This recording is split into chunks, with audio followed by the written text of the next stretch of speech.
Hi, I'm Pat Baer, and this is Pat Baer's Anime Club. If you're new here, this is my excuse for every other Monday I talk about something from world of anime that I want to chat with you about. It could be a deep dive into a subgenre, or it could be a look at a upcoming season or a previous season. In this particular case, it's my top 10 list for 2025. That's right. The year is almost over, and it's time to tell you about my favorite shows from the year. These are all shows that came out in 2025, except there is one show on this list that came out in 2024, if you can believe it. But the last couple episodes didn't come out until the very end of the year, and so the show wasn't eligible for my 2024 list. But I've said this before, if a show isn't eligible, if it's an honorable mention, it could be included the next year, and it happened this time. I love that show so much that it made the list. Now, it's only fair that it's towards the bottom of the list, but we'll get to that when we get to that. I would love to know from you, right off the bat, I'm just going to say, our lists will not be the same. There will be shows that you loved that I didn't even watch this year. And there'll be shows on my list that you were like, I hated that show, Pat. Let me know in the comments below. If there's something that's on this list that you can't believe it's there, or if there's something that you're like, I can't believe you didn't include it. Because I might mention a few shows that didn't make my list. There are shows in the fall 2024 season that were good, but just maybe I would have thought more fondly about them over time, but in the moment, they didn't crack the list. I've been compiling this list throughout the year, and maybe it's easier to keep a new show off the list than it is to take something I liked previously and take it off. I don't know, but I want to hear from you about your favorite shows for the year. Is my number one even on your list? It's always fun to see that stuff. So let's crack into it. Enough of this. Let's get into an honorable mention.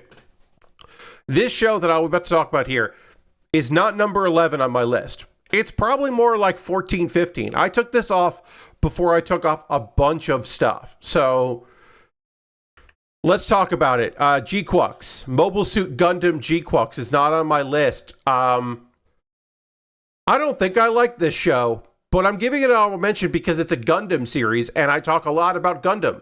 I build model kits, primarily Gundam from Gundam series. I talked about this show weekly this year as it aired. Considering that Witch from Mercury, which was a fall-winter release, was my number one anime 2 years in a row because of that release schedule. Like, it's kind of wild that the follow-up, the full series follow-up, that was apparently being worked on at the same time, like they had overlap in their production times. And if you listen to some people, the idea to have a female protagonist in this show came about before Witch from Mercury. But it's not Witch from Mercury. It's not Iron-Blooded Orphans. It's not 8th MS Team. It's not War in the Pocket. It's not Gundam Wing. It's none of my favorite Gundam shows. I've mentioned this when talking about this show critically, that the number one issue with G-Quux to me is that it wasn't 24 episodes. If this has gotten a 2-core release and they could have slowed down the beginning, I think I would feel differently about it, because it has so much, I wanted to say bullshit, but that's rude. It has so much world building and ideas and connections and callbacks and references that it needs to get in there, that it overlooks a core thing about the show, which is it's hard to care the two characters that are together have grown apart and need to come back together if you don't really show them together for that long. Like, I have to imagine the times that our main characters spent together that we didn't get to watch. You're not going to show it to me. You're going to tell me that these characters mean something to one another. But I don't get to see it all that much. And I think if there had been many episodes dedicated to the battles, the mech battles in the beginning, the competitions, the wars that are happening there, if we get to see more of that, the team building, them hang out socially, that kind of element, I think it would have made the, oh, well, now we're on opposite sides and we're fighting. I think it would have made it feel more impactful. Instead, it was like, wait, is that a reference or is that just new stuff? That's all I could think about for the last 5 episodes. It's disappointing. And I also I have to say, in motion, watching the show, I didn't dislike the Gundams as much as I thought I would. Building the model kits, I really hate the designs of just about everything. The ones that are interesting interpretations of classic designs, I just like the classic designs more. And the new stuff isn't that strong, isn't that great. And again, negatively going to compare it to Witch from Mercury, where those Gundams were incredible. That's some unbelievable designs, some top tier designs. And this felt like, it felt like somebody wanted to do Evangelion, but as a Gundam series. That's what it is. And I think that's a terrible idea. It shouldn't have gotten made the way it did. Again, I think a lot of problems get solved by more episodes, but maybe not. Maybe more episodes means more problems. I don't know. But either way, Mobile Suit Gundam G-Quux is not one of my top 10 anime of the year. And when I came to that realization, it was kind of freeing that I wasn't going to have to try to justify it being on this list. Whisper Me a Love Song is on my list. It's number 10. That's a 2024 release, as I said. At the time of me working on my list for the 2024 list, the anime hit a delay, and the last couple episodes weren't due out until after I was going to be done recording my video. And I just said to myself, well, it's not eligible. I'll give it an honorable mention, and if it makes my list next year, it makes my list next year. And it's been on my short list. I think my short list was like 30 something, but it's been on there the entire year. This is a really special show. A lot of high school shows that are reported to be queer are just baits, and this isn't baits. But it's also messy in a way that I really love. It's just about a girl that is really good at music, and another girl falls in love with her as a musician. But our musician was like ready to at least discuss the idea of a girl having a crush on her and what that meant to her. But it turns out that was a misunderstanding. And she's like, "Oh yeah? Well, I'll make you fall in love with me for real, because now I'm thinking about dating you, and that sounds pretty good to me."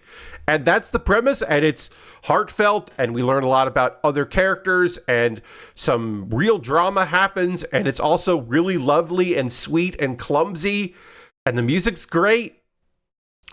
This is not the only music-based anime on my list, but it's special. I think Whisper Me a Love Song rules, and I wish that all the episodes had come out as they aired, as they were scheduled, because I think some people never went back and finished it, and that's a shame. So if you take anything away from this list, watch my number 1, because I think some people have been sleeping on it, and then watch my number 10, because maybe you missed out on a great one. In those, in that time between, new shows starting up, you got a little bit of time to get in there and watch Whisper Me a Love Song, because it's really special. And it's the first time I've ever had a show make the list the following year, because I really, really wanted to shout it out. From Bureaucrat to Villainous, Dad's Been Reincarnated is such a long title that I had to make my font smaller to fit this in. Hey, it's an isekai. There's a couple isekai on my list. If you watched any of my videos, you know that I watch a lot of isekai, and I watch some real good ones, and I watch some real clunkers, and some real, this one's just for me. It's okay if you don't want to watch this kind of videos, kind of shows. But from Bureaucrat to Villainous, Dad's Been Reincarnated, I can easily recommend, because it's just so fun. Often, when you have a gender bend, I should say, primarily when a male character gets isekai'd as a female character, it's an excuse to like really play with like some elements of gender, but not examine gender. This show's not about that. Don't worry about that. Because our character is older and wiser and was just a good dad in his previous life. He's like not interested in this story, this romance, that he's not interested in being a villainous. He's not interested in playing his role, but he can't help being a good dad. They're young people problems. He understands them. But he understands the larger picture, and he can't help himself but be a father figure to these folks and play out versions of the story in unique ways. It's a twist on if I'm in a villainous body or a villain's body, I don't want the bad ending, so I'm going to do this, this, and this. Or the twist on the twist, which has been a pretty recent phenomenon of, I'll play the role, and then it doesn't quite go as well either. This is that's cute. That's cute. I'm supportive. It's just a dad. Dad isekai is just what it is. We had Uncle Isekai a couple years ago. Now we got Dad Isekai, and it's so fun. It's just enjoyable. If you are not necessarily a fan of the subgenre of isekai, this one might be good for you. If you haven't watched a lot of villainous, I'm not actually the villain, or I was reborn as the villain, the kind of subgenre element of isekai, which is sometimes reincarnation and not isekai. Sometimes it's both. I think there's a lot to love about this. I think you'll really enjoy it. It's a fun one, and boy, having some fun anime this year was good, because some shows on my list are devastating. Like Orb on the Movements of the Earth, which started in 2024, and I didn't watch it in 2024. I only started watching it in 2025. So it wasn't on my list. It could... Now that I think about it, it probably would have ended up on my list. And it's low on my list this year, only because I never want to watch it again. I've talked about this before. There is a video that I made this year about anime that I never want to revisit. And I don't think I can ever watch Orb on the Movements of the Earth again, because it's devastating. It is about preconceived notions and what we're told versus what we discover, and how some people in society throughout the world, throughout time, cling to religious beliefs, but also structural beliefs like, oh, well, we know this to be true, and therefore you questioning this truth is heresy. And the idea that there have always been people that push back on that. They say it's not heresy to question. And we are fallible. So it's not like, and our forefathers were fallible. And it's foolish to believe that everything they said was right and to not question anything. And there are consequences for all of those actions. And unfortunately, history has proven that questioning things leads to terrible consequences, and not even isolated. It's a heavy show. This is not a fun one. It's gorgeous and it's cool, and it left me feeling bad. It's a heavy show, as I said, but Orb is... It is lovely that Orb got made. I'll say that. There are anime that exist where you look at it and you go, that's art. All of it is art. But that's capital A art. And it's wild that it got made in a commercial environment. And I'll say that about Orb. You're not going to see Orb on lists for anything. Crunchyroll Awards are not going to honor Orb on the Movements of the Earth, I don't think. But it's great. And if you're looking for something heavy, if that's what you're looking for, please check this out. Now, Rock is a Lady's Modesty is my other music-based anime. that I want to talk to you about. It's very different vibes from Orb. It's another high school thing. It's about preconceived notions and about how at a school for proper ladies, there are some ladies that just want to rock and make cool music. When I talked about baiting earlier, about Whisper Me a Love Song, which is not baiting, it is a queer love story. Rock As a Lady's Modesty is also not baiting, because it's not trying to pretend like these characters are in love with each other or lusting for one another. It is not trying to pretend like there is subtext, because there is just text. And the text is that straight ladies can also have destructive relationships with other women. It's not just for bisexuals and lesbians and pansexuals. You can also be in a committed, terrible, mutual destructive relationship, a toxic relationship with other young women. Because this show is not gay, but it is queer as hell. And it's like, it was described to me by a friend who, of course, I will say very little about, other than she would know, that this is the best representation of toxic Yuri in a non-Yuri show. And I tend to believe her when she says that. It's also, the music is awesome. It's phenomenal. Our main character just wants to rock, but now she has to pretend to be like a proper lady, in the daughter of a high-ranking government official. So she goes to a finishing school. But she just wants to play cool music, and she ends up in a friendship rival. Calling them friends is a stretch. It is a business transaction with the other girls in this group, and they are all constantly battling each other, and you get to see the battles, like the internal battles, and it's a lot. This show does drop a little bit. There is like a little bit of like, there's a character that knows the secret, and that could have been a bigger deal, and they don't really explore that as well, to my particular opinion. Also, there's some really good dumb names in this show for other bands. Real good bad band names in this one, as you would expect from young people. It's good. There's also a short section here about like the differences between like bands that have singers and bands that don't. Which is really fun. It's a real short little thing that I love to see in an anime. It's great. Rock As a Lady's Modesty is probably the best reason to get High Dive for a month, just to kind of marathon through this show.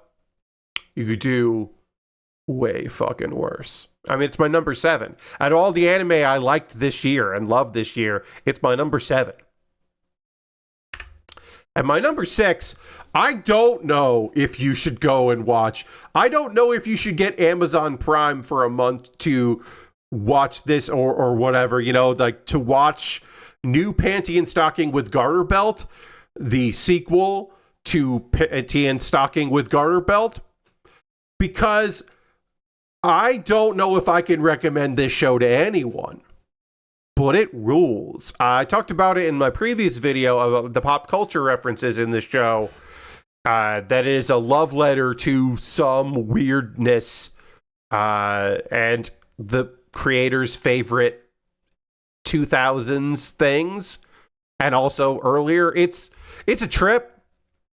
It is 100% a sequel to Panty and Stocking with Garter Belt, down to the fact that it is dumb and nonsensical and crude and crass and vulgar and gross, but also fully committed to it. And it's awesome. It is not a apology for the first show. It is not a like make good for the fact that it took so long to make, and the fact that it even came out after the twist ending. I've talked about Panty and Stocking in a video, or maybe this year or last year, I can't remember, about like the worst plot twists in anime. It was this year I did. And it does. The first season ends in a plot twist that sucks, but most of the reason why it sucks is because there was never a second season to explain what happened. So it was just left as a weird thing. In the first episode of this season, they explain it. It's kind of explained away. It's a little retconny, but it works. The whole thing works, and it shouldn't. Also, the dub is really good, and that's high praise for me, the guy that doesn't watch a lot of dubs. This dub's pretty dang good. As I said, I don't know if you should get Amazon Prime to watch it, but if you watch the first season, you gotta watch this one. But if you haven't seen the first season, I don't know if you should go back. You know what I mean? That's why it's in the middle. I loved it, but it's in the middle. Dan Season 2 is unquestionably excellent. But I might be kind of sick of it. It's certainly on my top 10. Obviously, it's number 5. It might be some people's favorite anime of the year. It certainly is a phenomenal follow-up to Dan. But some of the internal tropes within Dan Season 1 that I was already kind of sick of are still present in 2. Like, it is a great continuation. It looks phenomenal. Like, obviously, it is incredible. The characters, new character stuff is great. The battles are phenomenal to look at. Like, excellent fight scenes. The great interpersonal relationships that are growing and changing throughout. But it leans on some of the settings that it leans on, or not settings. Settings is the wrong word. I don't edit these, you know that. Some of the I said tropes, plot devices that this show leans on, I'm getting a little tired of, and it might be one of those like love it or leave it kind of things where I'm the one that's wrong. And I know this seems like a very critical opinion on a show, and it might even to you sound like I'm talking myself out of it even being on my list. I'm not. Please believe me when I say that Dan Season 2 rules. I just don't know if I'm going to watch Season 3 week to week. You know what I mean? Maybe I'm not explaining myself properly. Dan is awesome, but I'm watching you. Okay? Like, it might just be that some of the familiar themes in Dan, the reoccurring themes of Dan, I might just be kind of getting tired of. Maybe if there had been more time in between seasons, I'd be less fatigued with some of it. This is not for everybody. If you did not like Season 1, don't watch Season 2. It will not change your mind. If you did not like Season 1 of Solo Leveling, you might actually really like Season 2. It depends on what you didn't like about it. If you just thought it was like kind of a cookie cutter, rags to riches, weak guy to strong guy series, then Season 2 might not work for you. But if you thought that Season 1, that it took too long for him to get awesome, well then Season 2 is for you. This might even be a case where you don't even watch Season 1. Now, as part of the reason why this is on my list, because I really like the manhwa, and I'm happy that there is a rich, well-produced, excellent, popular manhwa with an anime adaptation. Partially. I mean, I loved the manhwa of Solo Leveling. I read every chapter. I'm reading the sequel series that isn't even that great, but I'm doing it because it's like comforting. It's like a pleasant read. I don't particularly enjoy the follow-up, but I loved Solo Leveling Season 2. It just whipped ass. Our guy is so strong and so powerful, and there are so many chances for him to be awesome. There have been some changes throughout because, of course, the manhwa is based on a web novel, and there were changes from the web novel to the manhwa, and there are changes from the web novel and the manhwa to the anime, some of which I think are actually pretty excellent. There's like a character, like a supporting character that just pretty much isn't there, And I don't think she's necessary. I don't think, because she wasn't really necessary when you then downplay another character that she was just the foil for. Like, it's fine. Some of the changes I think are made are to soften our character a little bit, because he was a little... I've talked about since season 1, there was an element in the manhwa where our main guy, once he's had tastes of power, gets a little edgelordy, and they've toned that back a bit. He's still brutal when he needs to be brutal, but he does have a bit more of a heart. And he's just doing his best. And you get to see him, look, he does also stress. There are fights that he does not think he is going to win. But as he gets stronger, oh boy. In the last couple episodes, also, we haven't seen a lot of examples of this, but solo leveling does something that manhwa do that you don't really see that often. And I was wondering if it was going to get downplayed because of the anime production. This is a good place to talk about this. When there are like guilds and it's like a version of Earth that's dealing with monsters and stuff, or a global threat, often Japanese manga and anime make America out to be the bad guy. Like the number one, like things would be better if they weren't scheming, but they're scheming. Sometimes it's Russia. Sometimes it's North Korea. Usually North Korea is the people that like South Korea's got to help out in the manhwa, but in Japan, sometimes South Korea. But usually it's America. And then, but that's for Japan. But for Korea, for South Korean comics, it's often Japan. And it is in solo leveling. And they make it less of like, they make it more of an ambition of one Japanese guy leading a thing rather than the government of Japan. Like they do downplay it, but they don't erase it. They don't rewrite it. Often in manhwa, America is like not even part of the conversation or is like an ally you got to be a little wary of. But like Japan is usually the ones that are trying to stick it to Korea. And that's fascinating as someone on the outside of all of this. And they don't shy away from that. It's a small thing. It's not even that important for the series, which is just a guy who is coming into his own and growing. And if you like shows where a character is very surprised that another character is strong, you get plenty of moments of that in this one. Good and bad. Comeuppance. There are oodles of comeuppance in this show.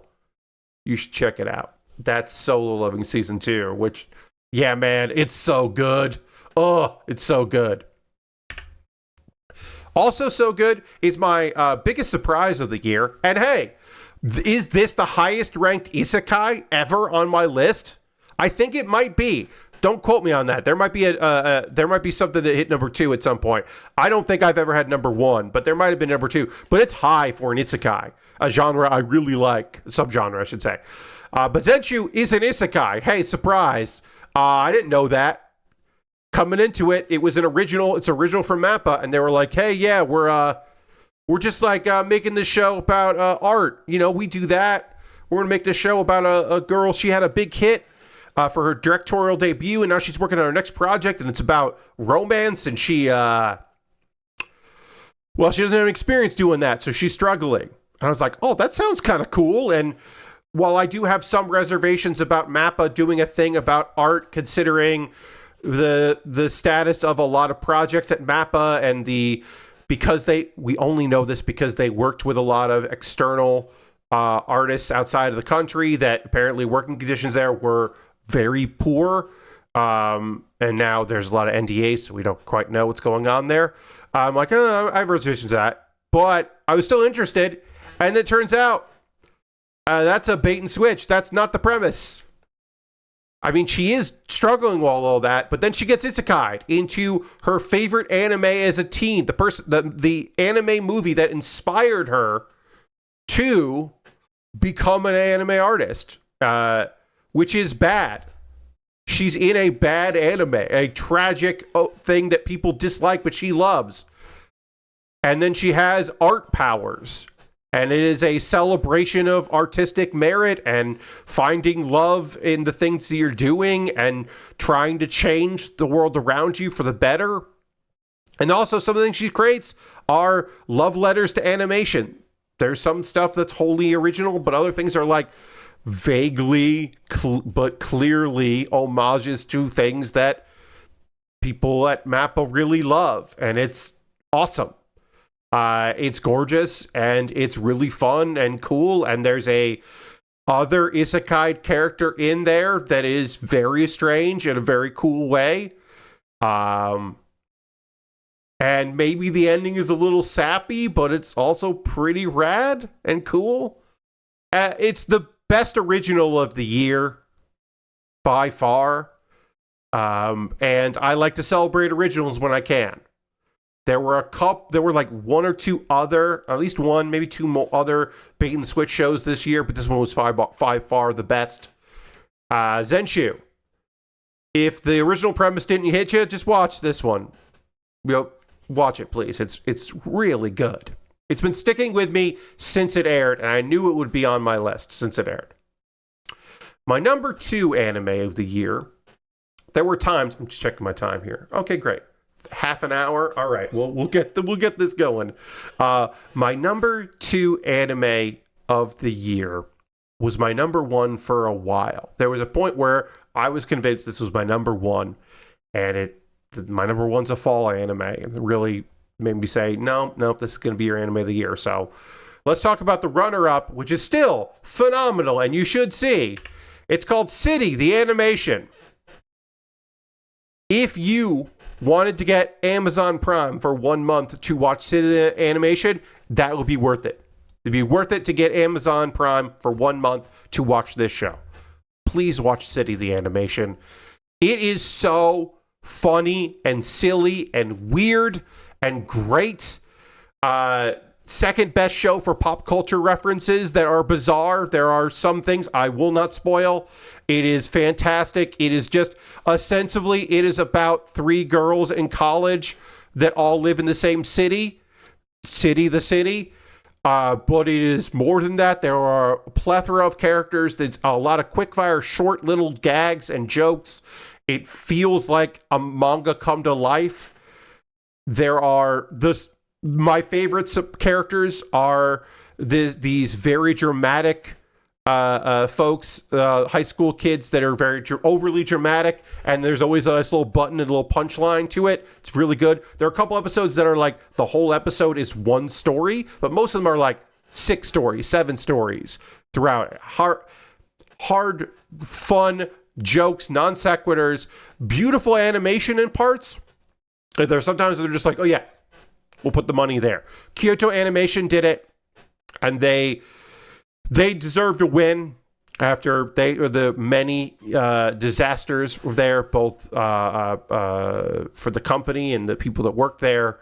Unpreventable, in most cases, nightmares for them. This is gorgeous and beautiful.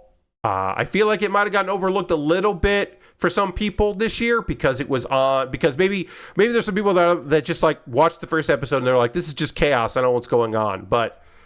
Or they're not going to watch they're not going to watch anime on Amazon. They did, it's weird that I watched 3 this year, but I did. But please check out City the Animation because it's gorgeous and funny and weird.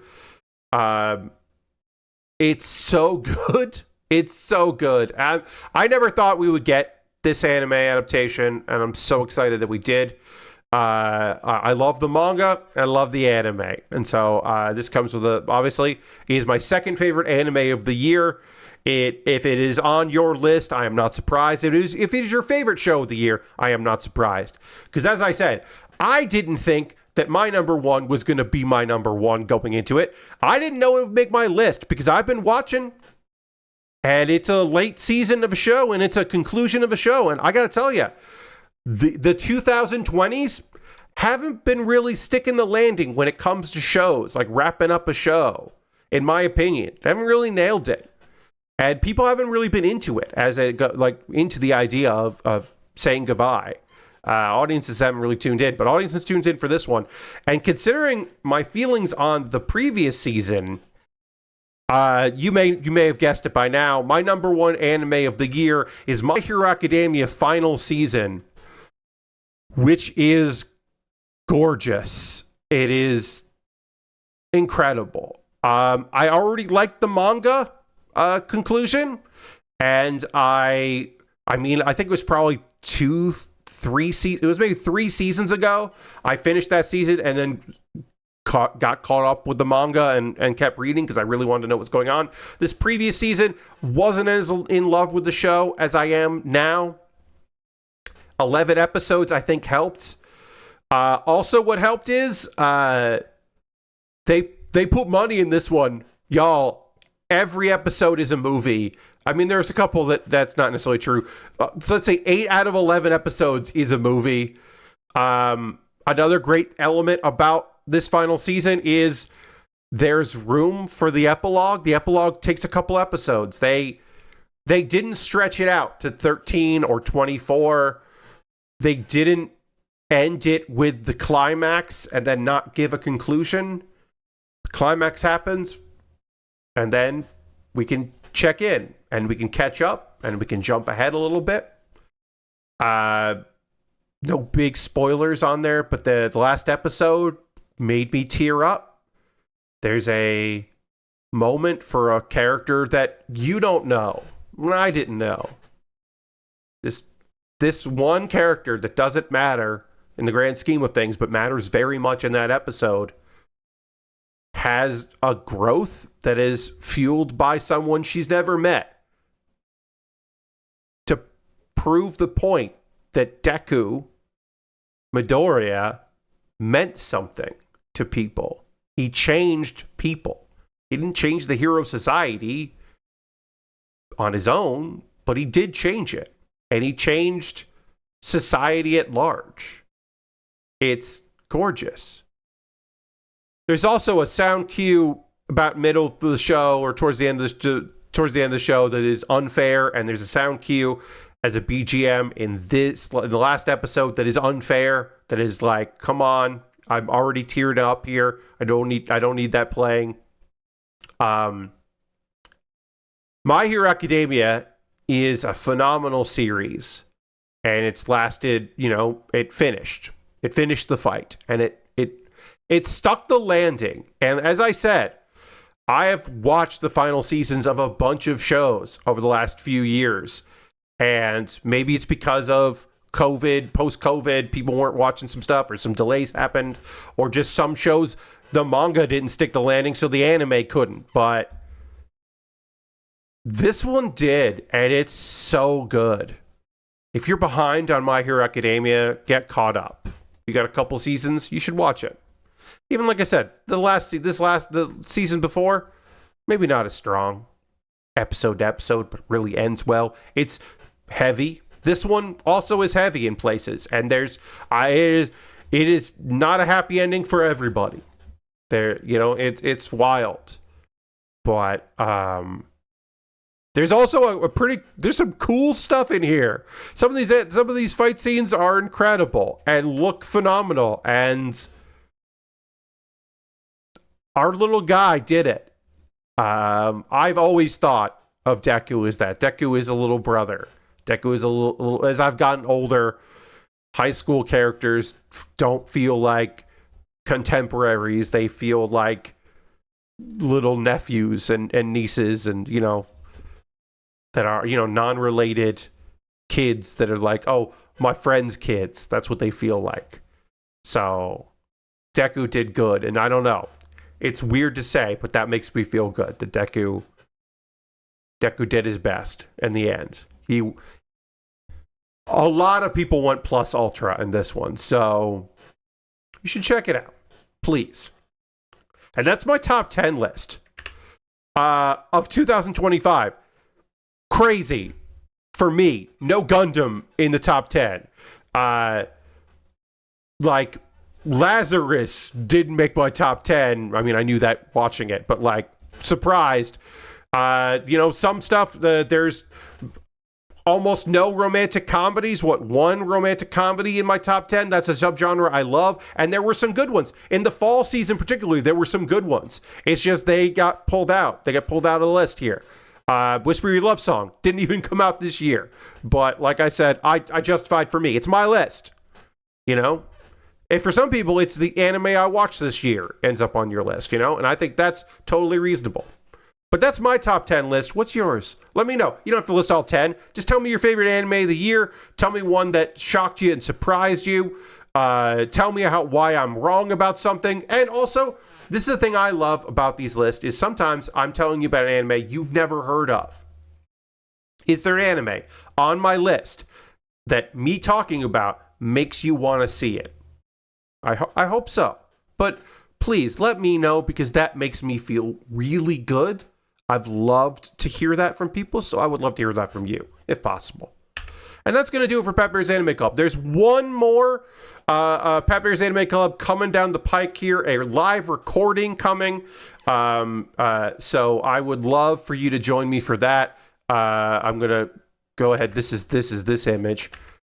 Pat Bear's Anime Club, episode 166, the fall wrap-up winter preview, will be the last one of the year / first one of the next year, depending, all that stuff. You know how that goes. I'll be recording that live on Twitch, and I would love for you to join me for that, if you can. More of that to come. And then, of course, the video after that will be all of the isekai out in the winter season. There's a good amount. And then the video after that will be something else. I have an idea for that. And then, of course, the video, because now I'm trying to push my anime recommendations for the season. I'm trying to do that later in the month or later in the season, because sometimes I recommend a show that I only watched 2 episodes of, and then episode 3 hits and I'm like, ooh, actually, shit, I wish I hadn't recommended that. I made a whole video about that. Anyway, this is one of the longest non-live Pat Bear Anime Club videos. So I'm going to stop talking. Thank you so much for watching this video. I hope that you can give it a like, leave a comment, share it with a friend. Maybe I can help you win an argument. I'll talk to you soon. Goodbye.